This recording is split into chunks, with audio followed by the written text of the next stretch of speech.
Hemos hablado frecuentemente de las consecuencias del rediseño del espacio aéreo del Valle de México, que está provocando riesgos a la aviación. Pilotos, controladores y expertos han denunciado frecuentes irregularidades en aterrizajes y despegues que han puesto en entredicho la seguridad de las operaciones en el Aeropuerto Internacional de la Ciudad de México. Pero hay otro aspecto del que se ha hablado poco y es el de la degradación de la aviación mexicana, que pasó de categoría 1 a categoría 2 en seguridad aérea.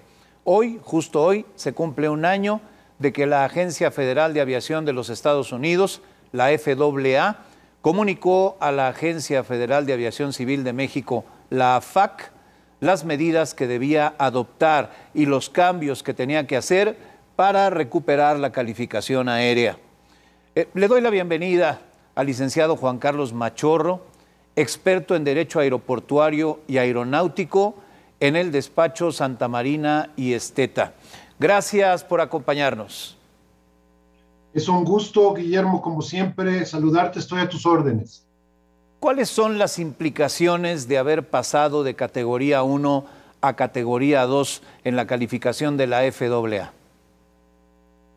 Claro que sí, Guillermo, con mucho gusto. En primer término, recordar que la FAA, como bien comentas, la autoridad en materia de aviación en los Estados Unidos, mantiene un proceso denominado evaluación de seguridad. Y lo que hace es aplicar esta evaluación a sus autoridades pares alrededor del mundo para cerciorarse que la autoridad de los países cuyas líneas aéreas vuelan a territorio norteamericano mantenga estándares mínimos de seguridad aérea no aplicables en los Estados Unidos, lo cual sería una aplicación, digamos, extraterritorial de las propias leyes americanas, sino las de la OASI, la Organización de Aviación Civil Internacional, parte de las Naciones Unidas, al amparo del Convenio de Chicago del año de 1944. La FAA practica una auditoría, una revisión en ejercicio de este proceso denominado evaluación de seguridad a la AFAC, que es la autoridad mexicana. Como bien comentas, se está cumpliendo hoy mismo un año de que se notificó esta degradación, y la revisión que hace la FAA es del periodo, operaciones del periodo octubre 2020 a febrero 2021, y hace 28 observaciones muy puntuales. Ahora podemos abordar si quieres, pero contestando específica y directamente tu pregunta, esto tiene varios efectos. El primero, en términos generales, es que hay desde entonces un mayor escrutinio por parte de la FAA a todos los vuelos que provienen de México hacia territorio norteamericano. El segundo es que no es posible aumentar rutas a aquellas previamente aprobadas al amparo del convenio bilateral entre los dos países, ni tampoco aumentar frecuencias a las rutas ya autorizadas. Esto es muy grave en términos de conectividad y en términos de la capacidad que tienen no solamente las líneas aéreas, sino los aeropuertos para servir y servirse de los destinos hacia y provenientes de los Estados Unidos. Lo estamos viendo muy claramente con el caso del Aeropuerto Internacional Felipe Ángeles, que no ha podido ni podrá, mientras dure esta degradación a categoría 2, ni recibir aterrizajes de los Estados Unidos, ni despegar hacia aeropuertos en los Estados Unidos a partir del Felipe Ángeles. La otra limitación que tienen las líneas aéreas, Guillermo, también sumamente importante, es que no pueden agregar nuevos equipos, nuevos aviones a las rutas y a las frecuencias que se operan hacia los Estados Unidos. Esto es grave también porque, como sabes, las líneas aéreas han estado en proceso de renovar sus flotas. Particular y específicamente tenemos el caso de Aeroméxico, que recordemos que viene de salir de un proceso muy doloroso de capítulo 11, pero muy exitoso afortunadamente, y que ha agregado nuevos equipos a sus flotas. Esos equipos que de otra manera hubieran sido destinados a servir rutas y frecuencias hacia los Estados Unidos, tienen que utilizarse, por ejemplo, a vuelos como Monterrey. Lo estamos viendo con el caso de los 737 MAX Airs, Guillermo. Entonces, esto sí es una consecuencia importante, insisto, para aeródromos, para líneas aéreas que vienen de un periodo el golpe más severo que se ha recibido en la historia de la aviación comercial con el motivo de la pandemia, y para nosotros los pasajeros, que pues no podemos acceder a rutas y frecuencias que el propio mercado va dictando deben incrementarse, Guillermo. Abogado Juan Carlos Machorro, esta semana la FAA pospuso la visita de revisión técnica que realizaría a México. Pregunto, ¿es este un indicio de que la aviación mexicana no está todavía en condiciones de recuperar la categoría 1? Puede ser, no me atrevería a asegurarlo, pero lo que sí podemos confirmar es que esta revisión técnica que efectivamente tendría lugar esta semana se pospuso para las siguientes semanas por parte de la FAA.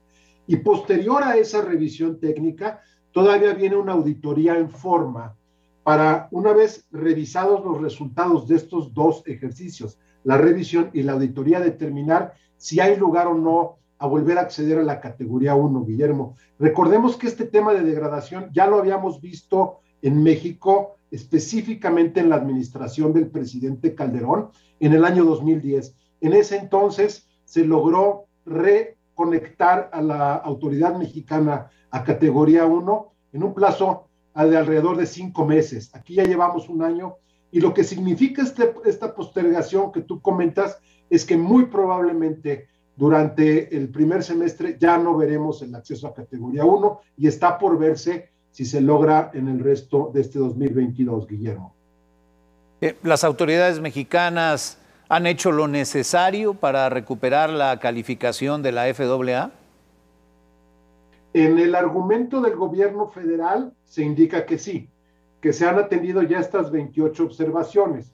Ojalá así sea, Guillermo, pero ojalá que estemos hablando de una inversión de recursos tecnológicos, de recursos humanos y de recursos presupuestales al sector, porque lo amerita, y que realmente se haya hecho una revisión de fondo, no únicamente, digamos, para palomear por encima estos 28 requisitos, porque si se hizo así, Guillermo, el día de mañana vendrá otra auditoría y vendrán otras observaciones recurrentes o distintas. En realidad el sector de la aviación está hambriento de recursos.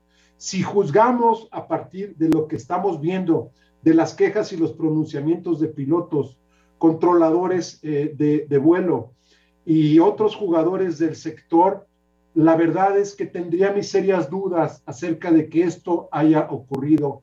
Ojalá me equivoque, Guillermo. Bien. Abogado Juan Carlos Machorro, ¿qué tanto afectan en la recuperación de la calificación por parte de la FAA los frecuentes incidentes aéreos registrados recientemente en el Valle de México? Ciertamente no ayuda. Si bien en la auditoría por parte de la FAA y las observaciones que realizó no versan específicamente sobre el tema de control de tráfico, más bien se refieren a la capacitación adecuada del personal de la propia FAC, no tanto de CENEAM, no abona y no ayuda, Guillermo, porque algunas de las observaciones, si bien referidas a la Autoridad de Aviación Mexicana, sí tienen que ver con la capacitación, con tener personal calificado y sobre todo con información oportuna y precisa sobre defectos, fallas de aeronaves, temas de aeronavegabilidad. Entonces la respuesta es ciertamente no ayuda, y yo no descartaría que estas semanas adicionales que solicitó la FAA para realizar esta visita técnica que tendría lugar esta semana tengan como probablemente origen revisar un poquito más a fondo el tema, Guillermo. ¿Podrías mencionar algunas de las 28 exigencias que hace la FAA a las autoridades aeronáuticas mexicanas para devolver la calificación a categoría 1? Por supuesto, primero detectan inconsistencias entre la ley de aviación y su reglamento que no le permiten a la autoridad mexicana aplicar disposiciones de seguridad aérea de la Convención de Chicago que ya mencionábamos. Por otro lado, se indica que no se cuenta con el número adecuado de personal técnico calificado y experimentado, ni con un sistema que asegure que los salarios de los inspectores en materia de aviación son equivalentes a aquellos del personal de la industria que se vigila. No se cuenta con instrumentos de capacitación adecuada para el personal de la autoridad mexicana. En materia de evaluación técnica, no hay un proceso que garantice calificaciones adecuadas del personal médico que realice evaluaciones al personal de aviación, ni existe un sistema de vigilancia del proceso de evaluación médica de licencias. No fue completado en tiempo la capacitación recurrente de inspectores de aeronavegabilidad. No existe un sistema que permita, como te comentaba, conocer adecuadamente información sobre defectos y fallas de aeronaves, y también se critica o hay un señalamiento puntual sobre un sistema integral que garantice que se cuenta con la inspección adecuada de certificaciones en materia de aeronavegabilidad, Guillermo. Son algunos flashazos de lo que es información pública, porque esto no es un registro que esté a la vista de todos. Hay quienes dicen que para agosto o septiembre podría recuperarse la calificación. Esto obviamente lo dice gente del gobierno. ¿Cuándo consideras tú que México podría recuperar la categoría 1 en seguridad aérea? Mucho va a depender, Guillermo, de qué tan rápido ocurre esta revisión técnica que ya bien señalabas tú y del resultado de esa revisión. Eso va a ser crucial.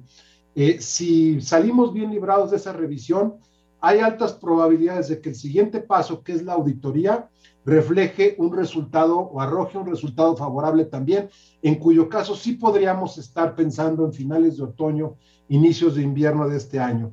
Mi opinión, con base, insisto, nada más con todo el ruido que se ha creado y estos incidentes alrededor, y que han arrojado no tanto los incidentes per se, Guillermo, sino una ausencia, insisto, de inyección de recursos presupuestales, recursos humanos en el sector muy preocupante, es que existe la probabilidad de que desafortunadamente veamos transcurrir todavía 2022 sin recuperar la categoría 1, Guillermo. Es un tema en el sexenio del presidente Calderón que se atendió de inmediato. Se inyectaron recursos adicionales, se contrató personal calificado, se invirtió en capacitación permanente, se contrataron asesores expertos en la materia, en recuperar categorías 1 para las autoridades de los distintos países. Aquí, hasta donde yo tengo conocimiento, puedo estar equivocado, nada de esto se ha hecho.